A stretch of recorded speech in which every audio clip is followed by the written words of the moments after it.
안녕하십니까, M투자그룹 송팀장입니다. 오늘 주요 이슈 제목을 유가 급락, 국내 시장이 도움될까? 라는 것으로 시작하겠습니다. 이제 빠르게 듣고 싶으신 분은 1.2배속으로 시청하시면 되겠습니다. 일단 이 화면 달러 지수가 굉장히 급등했는데 이 부분에 대해서는 나중에 설명드리고요. 거시경제 뉴스 몇 가지만, 굉장히 많은데 몇 가지만 살펴보겠습니다. 일단 사우디가 아시아에 수출하는 유가를 좀 인상한다고 하네요. 8월부터 인상한다고 하고요. 그리고 밤사이에 WTI 서부 텍사스 원유 가격이 100달러를 깨고 99달러에 거래되었습니다. 지금은 100달러로 이제 거래가 되고 있고요. CT에서는 어제 장중에 나온 건데 경기 침체 발생 시에 유가가 40달러 급락할 것이다라는 전망을 냈습니다. JP모건에서 380달러까지 오른다고 하는 전망과는 전혀 반대되는 뷰입니다. 그리고 장단기 금리가 한때 이제 역전이 됐고요. 이제 뉴욕 증시는 이러한 이제 금체 금리의 하락 우려로 인해서 나스닥 증시가 오히려 상승하는 모습을 보여줬습니다. 유럽은 조금 위기가 나타나고 나타나고 있고요. 어떤 에너지 회사는 구제금융 논의를 받고 있고 노르웨이에서는 가스전 파업이 나타나고 있고요. 그래서 어제 장중에 달러 인덱스가 20년 최고치를 경신했고요. 우리나라 6월 외환 보유액이 94억 달러 감소, 2008년 금융위기 최대라는 뉴스가 나오고 있습니다. 그리고 이로 인해서 어제 물가 지표가 6%로 나왔었는데 이로 인해서 한국은행이 다음 주에 이제 금리 인상을 하는데 0.5% 인상하는 걸 아니냐라는 이제 분석이 나오고 있습니다. 그리고 중국은 97조 원의 인프라 투자 법안을 준비하고 있다는 소식입니다. 그래서 유럽 증시는 대부분 2% 이상 상승했죠. 어제 독일이 무역 적자를 기록했다는 소식과 함께 큰 폭으로 하락을 하였고요. 이제 반대로 하락 출발했던 미국 증시는 결국 나스닥이 상승 마감하는 기염을 토해냈습니다. 그래서 S&P 500 지수는 이렇게 소폭 상승와서 버티는 모습 보여주고 있습니다. 그래서 주로 빅테크 위주로 상승했고요. 큰 폭으로 빠졌던 에너지 섹터가 하락하는 모습입니다. 그리고 금리 하락으로 인해서 금융주들도 하락을 하고 있는 모습이죠. 여전히 극단적 공포 심리 유지 중인데 미국 2년물 그리고 10년물 국채금리가 별로 차이가 없는 상황입니다. 그래서 장단기 금리차 역전되면 보통 증시에는 좋지 않고 경제 침체 시그널로 여겨지곤 합니다. 그래서 달러 지수는 106.49로 1.29% 상승하는 큰 폭으로 상승하였습니다. 그래서 어제 유로화 및 유럽 증시에 대한 매도가 대거 나왔는데 현재 유럽이 상황이 좋지 않다는 것은 이미 이전에 말씀드렸고 다들 아실 것이라 생각합니다. 그래서 노르웨이 가스전 노동자들이 파업을 하였고 네덜란드 낙농업 농민들도 도로를 점령하고 파업을 하고 있습니다. 이탈리아 북부에서는 알프스 빙하의 감소로 인해 수량이 감소하면서 농산물 위기 관련 뉴스가 나오고 있습니다. 이런 뉴스들이 하도 많아서 일일이 언급드리기가 어렵고요. 이래저래 유럽이 불안한 상황이 이어지고 있습니다. 그래서 유럽 증시의 공매도 비중 2배로 늘린 그리고 중국을 베팅하고 있는 레이달리오는 회심의 미소를 짓고 있을 것으로 여겨지고 있습니다. 그래서 중국과 미국이 무역 관련 협의를 이어가고 있는 상황에서 중국은 97조 원의 인프라 법안 투자를 준비하고 있고요. 오늘 밤 폴리티코 정치지에서 대중 무역 관세 인하 규모는 한 100억 달러 정도 될 거라는 뉴스가 났습니다.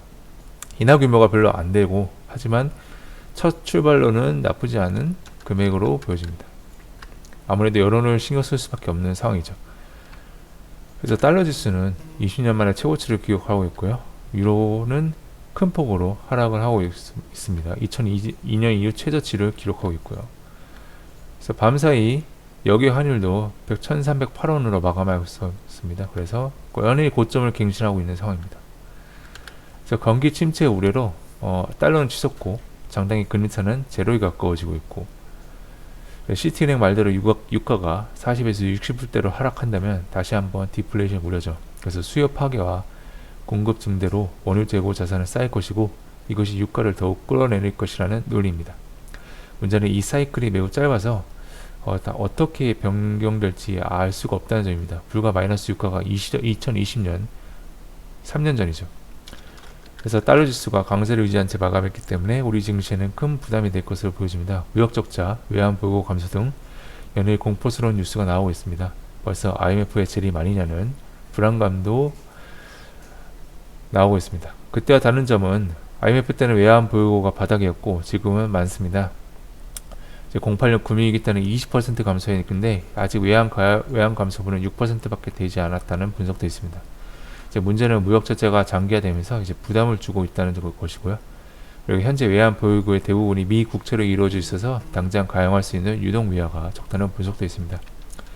그래서 외국인이 한국 주식을 매수하려면 이제 달러 원 환율이 정점을 찍고 내려오는 확실한 시그널이 필요한데요. 유가의 감소가 우리나라 향후 무역 수지의 긍정적 신호이길 바랍니다. 그래야 정점을 찍고 내려오는 시그널이 될 수가 있습니다. 그래서 내일 새벽 3시에 FOMC 의사록 공개가 예정되어 있다는 일정 명심해 두시고요. 어제 상승으로 마감한 우리 증시는 다시 한번 글로벌 시장이 변동성을 얼마나 견딜 수 있을지 테스트하는 날이 될 것으로 보여집니다. 그래서 시장 주목 관련 섹터로 전력 스마트 그리드 관련 섹터를 주장하는데 전력 예비율 10%가 붕괴되었다는 소식입니다. 어제 종가에서 LS 일렉트릭, 현대 일렉트릭 등 상승했고요. 시간에서 옴니 시스템, 누리플렉스 이런 전력, 그 다음에 전력 효율화, 스마트 그리드 관련주들이 상승하였습니다. 7월 초인데 30도가 넘고 습도가 매우 높은 폭염 지속되고 있습니다. 그래서 당장 전력 생산을 늘리기 어려운 상황에서 어제 발표된 정부의 에너지 정책은 전력 효율화로 집중되어 있다는 사실을 명심하실 필요가 있겠습니다. 그래서 오늘의 일정은 1차 대중가스가 만료일입니다. 그리고 미국의 6월 FOMC 의사록 공개가 내일 새벽 3시에 공개가 될 예정입니다. 5월 그리고 9인 이직 보고서, 6월 서비스 PMI, 확정치, 주간 MBA 모기지 신청 건수 발표 예정입니다. 그리고 내일의 일정으로는 미국 6월 ADP 취업자 변동지수, 5월 무역 출시, 주간 신규 실업수당 청구 건수 등 지표가 발표됩니다. 그리고 국내 기업 자사주 매입 수량 제한 완화 정책이 내일부터 10월 6일까지 실행될 예정이고요. 블라드 총재 연설이 내일 현지 시간으로 내일 예정되어 있고요. 코난 테크놀로지 코스닥 신규 상장 예정이고요. 삼성전자의 잠정 실적 발표가 예정되어 있습니다. 네, 오늘도 혼란스러운 시장이 될 것으로 보이는데 자세한 기사 내용과 자료를 보고 싶으신 분은 아래 칼럼 주소 확인해 주시면 되겠습니다. 오늘도 성공 투자하시길 바라겠습니다. 감사합니다.